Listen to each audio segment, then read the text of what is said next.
Before I continue, thank you everybody for watching my last video. Please continue to like, subscribe, and share, and comment on my videos. It helps a brother out. I like to be talked about. I like to be seen too, as you can tell. Joining me today is my former co-host and my friend. And even though you can't see him, is his ghostly spirit is still here. Ladies and gentlemen, my good friend Taman Turner. What's going on, folks? It's good to be back with DS Walk. Sorry I couldn't be on camera doing the driving thing, doing the parent thing, going to pick up my son, but living the dream. I got a cold, but I'm here to talk some sports for a few minutes because, that's what we do when we do it the best way we do it. So that's how we going to do it. I couldn't say no other better than that because that's what we do. Man, me and Tam had so much fun talking sports over the years, and we still have fun talking about sports. So let's get right to it. Yesterday, we watched an unbelievable basketball game. Not in the pros, but in the college, we watched Arizona against Kansas. Now, I know Darren Peterson, he was out flu-like symptoms. As me and Taman had discussed early on today, I kind of felt like he's being load management.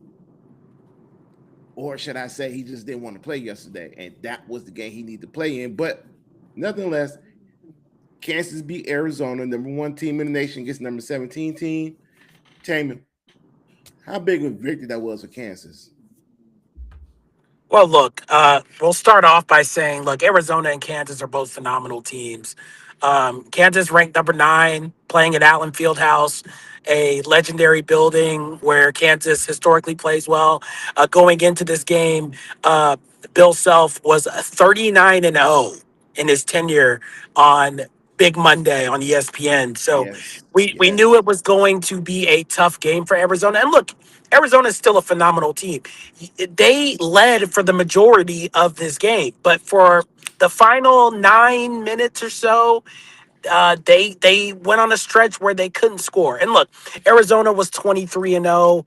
They were playing really good basketball, and even up to this point, even though they didn't win yesterday, they're still playing really good basketball. I don't think anybody saw them going undefeated this season, considering that the Big 12 is a really dominant conference in college basketball.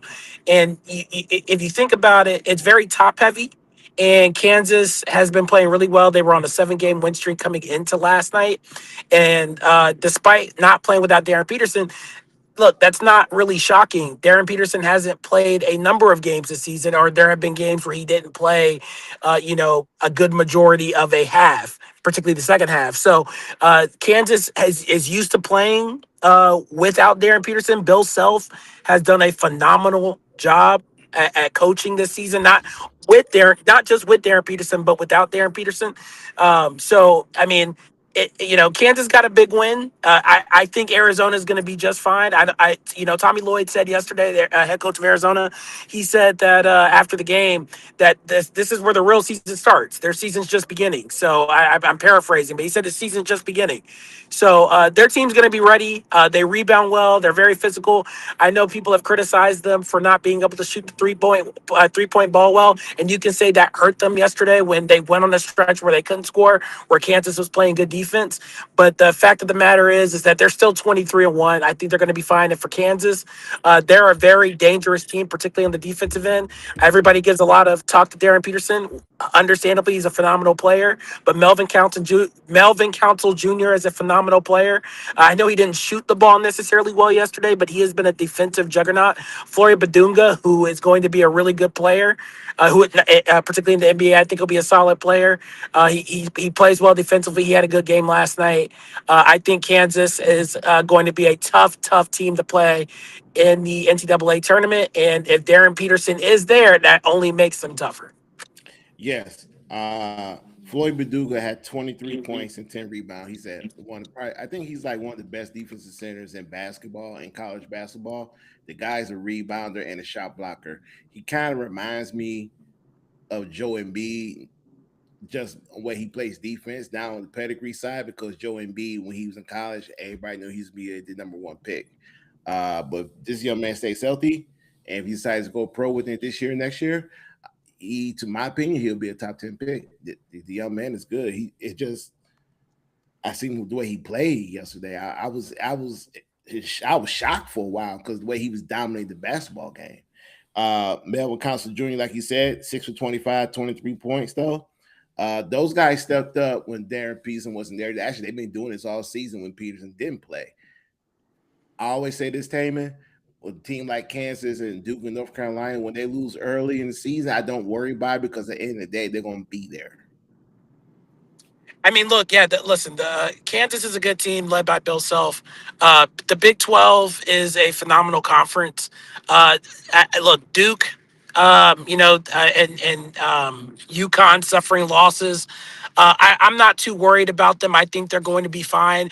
Look, I know we love the undefeated season. I mean, Arizona, it would have been cool. It would have been a great story.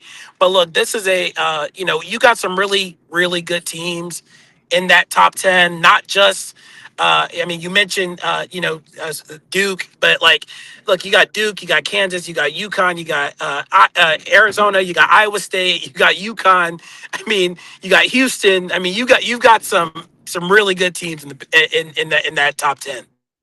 Oh, most definitely. You already know my favorite team, Michigan, ranked number 2. Probably would be number 1 in this week if they don't lose a game. They they This they this they season probably of will. college Yeah. basketball to me is so much exciting. I mean, it always been exciting, but it's more exciting this year because the uncertainty and the rise of the non-blue ball schools who are now crashing the party, and they're trying to make a name for themselves, and they're trying to make a deep run in the NCAA tournament. And not only that, NIL has played a huge role this year.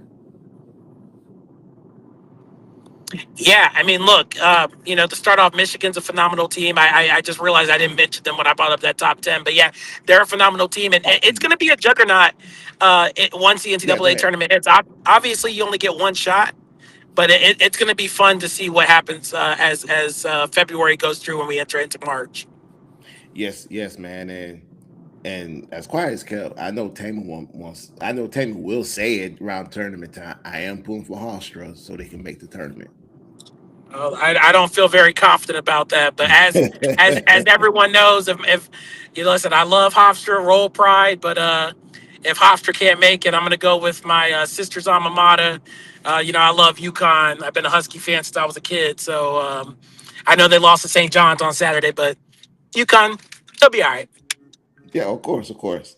And while we on the top of basketball, college, so Tamer is a Tom Izzo guy. So eventually we will have to go to a Michigan State game, but he also in return we gotta go to a UConn Husky game because I love the Big East. Big East always been my favorite conference growing up. I mean the old school Big East, not the new school Big East, the old school with this UConn, Georgetown, Syracuse, Boston College, Providence, Seton Hall, St. John's, the battle in the Garden for the Big East tournament. That was my favorite conference coming up. So, I don't blame you. The old Big East was one to be reckoned with. oh man, it was like Murder's Row. I mean, compared to all the other conferences back in the day, the Big East, anyone could win the Big East just because they were that good, not because it was weak or a down year. It's because every team was evenly that good, and anyone could win at any point in time. The only time the Big East was dominated by one school was UConn when they was on their championship runs. But other, I can you know, proudly say this is really crazy because I this hasn't been done in a long time. UConn has won a national championship in both men and women's basketball, literally in the 90s, in the 2000s, in the 2010s, and the 2020s. yeah. Like that's amazing. That is Hmm. simply amazing. And for the UConn men, they've And done it with three UConn different coaches. always, in my opinion, is well coached schools, men and women basketball. Um, Gino's been there for a long, what, over 30 years. Uh, Calhoun was there for a long period of time. He retired. They had a little transition. I forgot the guy who was after him, but Hurley, who's in right now, is doing Calhoun type work down in UConn. Since he's been there, they've been the top 10 school. They won 2 national championships. That they get some of the best recruits in the country, and he develops those recruits, and that's the major part. I say develop because a lot of kids when they leave college really not developed. And UConn, in I my mean, look, personal opinion, man, you know, is. they're always going to be a top three basketball school. Their school's always going to be in the top five, and I'm very, very excited and proud of UConn for the work they have done since that school I mean, existed look, in basketball, and men and women. I mean, look, Jim Calhoun set the tone. Gino Ariema set the tone. Kevin Ollie was after Calhoun. There was some recruit issues. Kevin Ollie had to move on, but Dan Hurley has been phenomenal. He's a great head coach, and UConn's in good hands on both the men and the women's side. Yeah, and no diss to Kevin Hodges, couldn't remember his name, but he also won a national championship there. So he followed the Jim Calhoun blueprint on winning national champion recruiting, but he kind of did the legal his own way. But the blueprint of winning that Jim Calhoun started with the men's side and Gino on the women's side is to me that, like I said, the best 1-2 punch in all of college basketball for men and women. Um, we're gonna transition now to the NBA because the NBA is nothing but fantastic. And the trade deadline came and went. A lot of teams made some moves. I am surprised that teams like Utah, teams like the Washington Wizards, who made big time trades and got big time players, but now they don't want to play them players because they still want to tank. What do you think about that? Look, I don't like it. I mean, tanking has been a part of the NBA for a long time. I get it. I understand it, but it's one thing that's so blatant with it. But teams have done it before. Heck, the Mavericks did it in 2023 when they sat out Luca, they sat out Kyrie, they sat out a bunch of guys, and that's just what they decided to do. I'm not a big fan of it. Listen, Deshaun with Diaz Walt, when we hosted our show, I said, look, I'm a fan of winning. I don't like Yeah. losing. I don't like tanking. Yes. And listen, the Mavericks are tanking, but they're organically tanking, and I'm not trying to say that it's the right thing either. But they're trying to build around Cooper Flag. They're trying to see what other young pieces can work. For example, around Cooper Flag, maybe using Ryan Nimhard, trying to see where Najee Marshall fits. I mean, they're trying different things. Utah needs to be trying different things. Utah doesn't need to be up by 15 points and take all of their starters out in the fourth quarter and then wonder why they lost. Yeah. That is a blatant take. Do an organic tank. If you lose, whatever. If you win, whatever. And quite frankly, by the way, and I'm saying this off the record, even though I'm on the air, I am saying that I don't think it particularly matters sometimes if you tank so much to get your number one pick, because the Mavericks had a 1.8% chance last year and they got Cooper Flag. And I don't think that was by accident. And I'll just leave it at that. Oh, of course not. The league had to help out Dallas after they just Those were kind of. not my words. All I'm saying is there was some. I'll just put it like this: if you believe the story about what happened with the Luka Doncic trade, if you believe that story, I would just tell you to explore a little bit more. That's all I'm gonna say. Yeah, yeah, yeah, yeah. Like I said, we all know how the NBA operates. If you don't know, the If NBA you don't traded. know, now you know. Yeah, the NBA traded Luca to LA, and somehow Dallas ended that number one pick. So, Tane, before we let you go, man, because we know you got to handle some family business and take care of things. Can you tell everybody where they can find you and what you're doing these days? Yes, absolutely. Find me on Twitter at TamonT717. Spell my name right, TAIMONT717. That is my name. And I'm the executive producer of Big 12 Today on TuneIn Radio and on Big 12 Studios. You can catch me Monday through Friday, 7 a.m. to 10 a.m. Central Standard Time. I contribute on there. You'll see me on a couple of pieces. Ari Temkin and James Westling, they host the show. I'm just a guy kind of behind the scenes, but you hear my little on-air contributions here and there. Gave a little talk about Arizona and Kansas this morning and what I thought about last night's game. So you can catch me there. I'm really big on Twitter. I try to be on Mavs Twitter a lot. I follow the Mavs, love the Mavs. You can catch me. We had a interesting away from the NBA, an interesting Super Bowl on Sunday. Congratulations to the Seattle Seahawks winning the Super Bowl 60 in San Francisco, aka Santa Clara, California. I got to give them a lot of love. Congrats to them. They had a phenomenal phenomenal defense, and congrats to Sam Darnold with the journey that he has had. But a lot of fun, a lot of good times in sports. I hope everybody can enjoy it. I hope you can find me, and let's have some fun with it. All right. Well, Taman, thank you for coming on, man. Go handle your business. I'll talk to you later. All right, brother. Thank you All much. right. You're welcome. And that was Taman Turner, ladies and gentlemen, my good friend, my brother. Um, love having him coming on. Tam is one of the few people who don't need to call me up to come on to be on the show. He can just come on the show because that's the type of relationship that we have.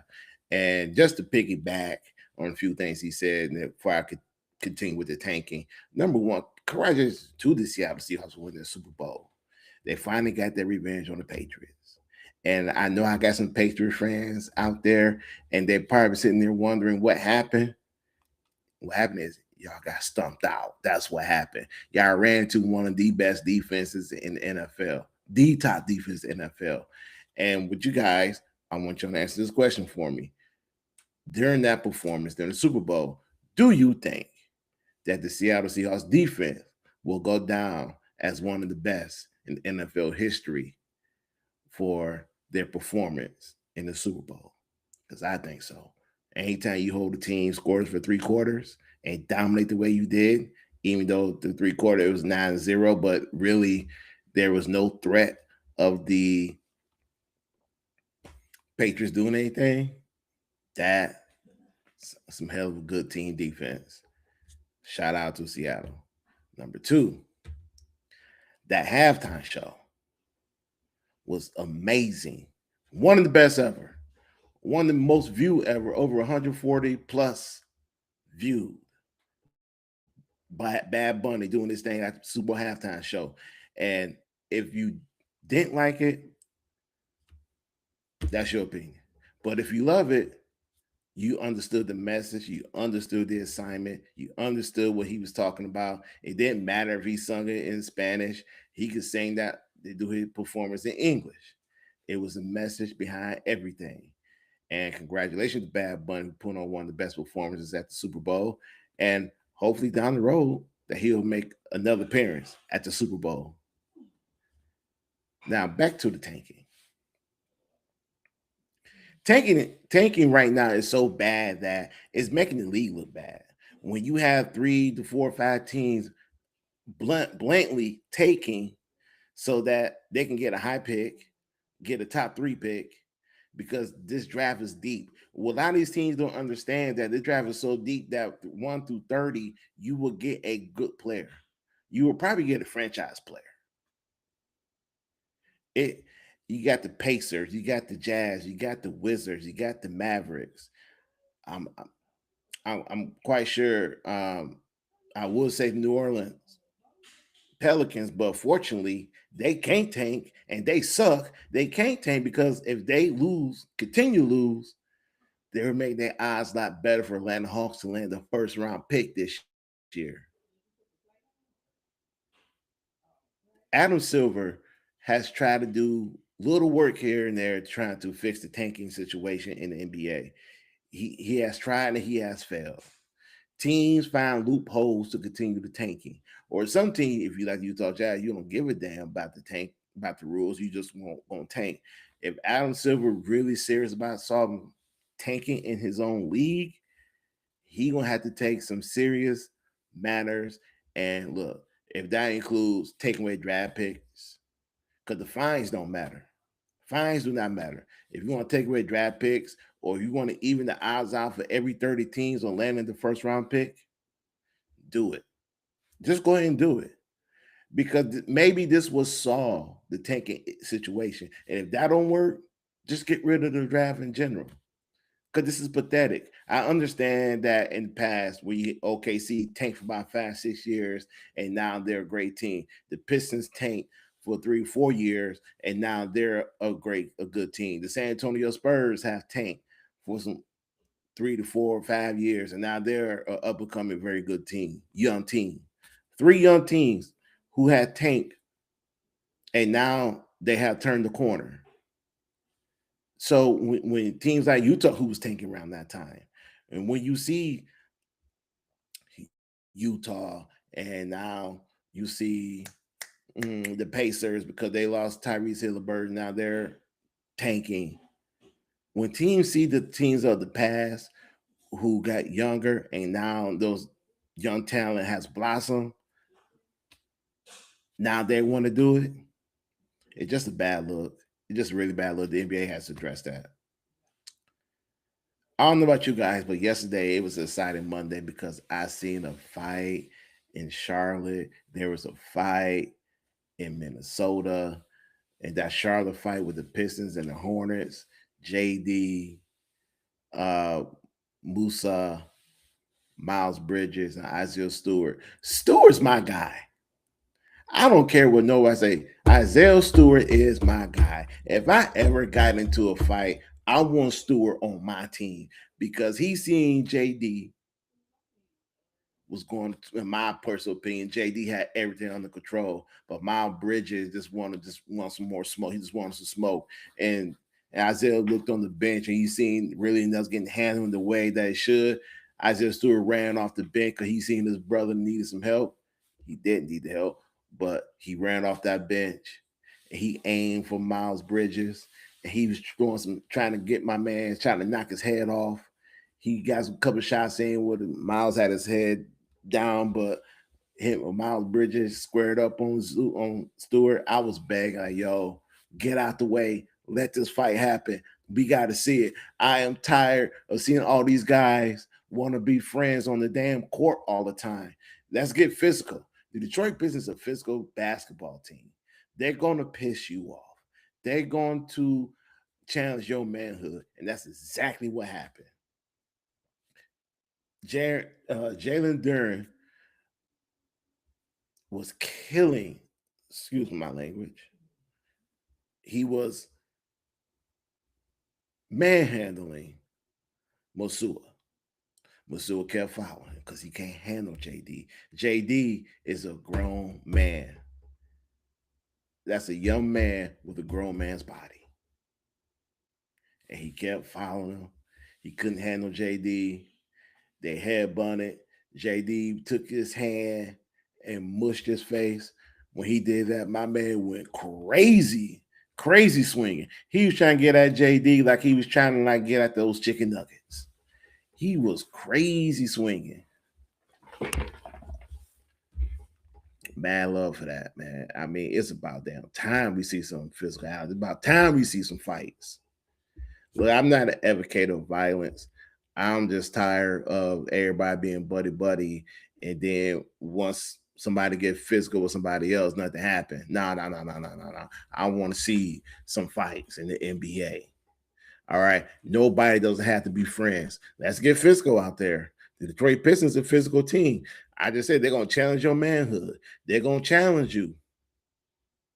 When you got beef, Stu, and Duren just being physical with you out there, I mean, someone said it best. The Charlotte Hornets, they stood up to the Pistons. They stood up to them. They wanted to smoke. But you know what? The Pistons cracked them boys. They cracked them. Because Charlotte's couldn't, the Hornets, none Bridges, none of their players, they couldn't take it anymore. They had to respond. They had no choice but to respond. At the way they was getting punked, they had to respond. Them boys cracked mentally. And they was ready to throw down. I hope we get this matchup in the first round because Charlotte has been one of the best teams since January with 12-3 record. Before this loss to the Pistons, they were on a 9-game winning streak. Right now, they're sitting currently in the 10th place in the Eastern Conference. They're right there in the playing game. Man, I want to see the Charlotte Hornets and the Pistons running back in the postseason. I don't want to see these guys in the regular season no more. I'm done with it. Let's get to the postseason for these two squads. I want to see it. The Charlotte Hornets has finally woken up. They have been pushed around for the last 5 years. They've been pushed around. They've been talked about. They've been an embarrassment in the league. Now they're on the rise. And my Detroit Pistons cracked them boys and woke them up. They were a stepping stone. Teams are walking over the Charlotte Hornets. Teams didn't have to worry about the Charlotte Hornets until they went on the street. And until yesterday. So I do expect the Charlotte Hornets to come out and be a blazing fire. I expect them to go out here and win some ball games. And I want them to make that push for a playoff spot. Matter of fact, I want the Charlotte Hornets to get out of the 10th place and try to get to be in 7th and 8th place. I want the Charlotte Hornets to succeed. I want them because I want them to see the Pistons in the postseason. I want to see that. And I stand by Isaiah Stewart. When you see your brother needs in trouble, kind of, not really, but when you see your brother fighting, he fighting by himself, yeah, I'm gonna run on the court and I'm gonna help my brother out. That's what Stewart did. I ain't mad at him. He might get 5 to 10 game suspension. We don't know. Everybody who's involved in that fight might get multiple game suspension.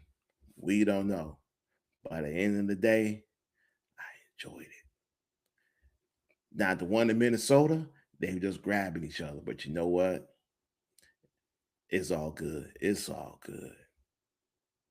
I ain't mad about it.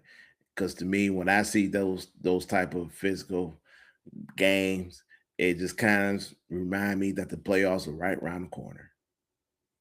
We itching closer to the All-Star break, which starts on Thursday. But man, I can't wait to postseason basketball because we're almost there. We're almost there. And my Detroit Pistons are sitting in first place of the Eastern Conference. So yes, that's good. I'm always happy with that. News and notes. Seth Curry, if you didn't know, will not be playing the All-Star game due to an injury, to his hamstring injury. He will not be participating. He was replaced by Brandon Ingram. And we also know Giannis will not be playing in this year All-Star game. In fact, instead of playing, he'll be coaching one of the celebrity basketball teams. Don't know which one. And Damian Lillard, who is out with a torn ACL from last season, postseason, who was out for the remainder of this season, will participate in the 3-point shootout. And this year's dunk contest has 4 participants. And let's see. I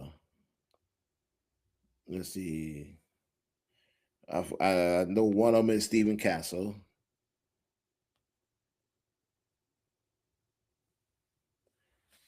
And let's find out the other.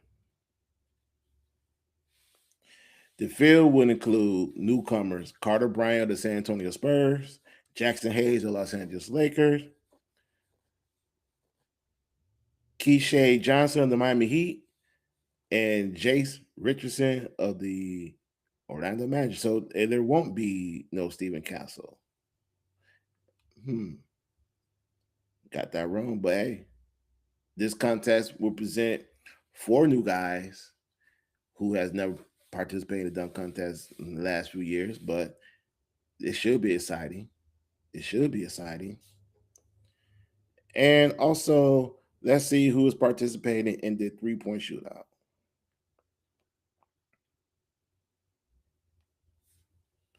And in this field,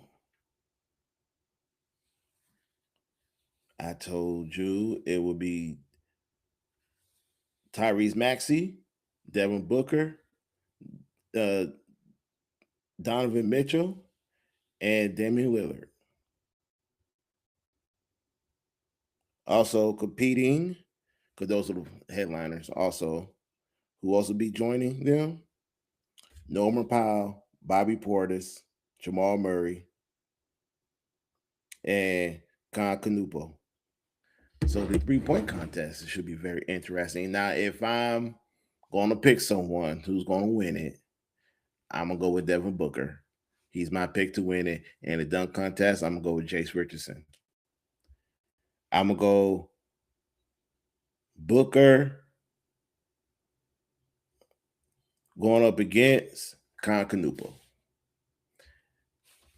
That's not my 2 picks. And the All-Star game itself is going to be Team USA versus the world. And doing this format will be different because it's going to be 2 Team USA. Team A, Team B, and Team World. So it's a different format.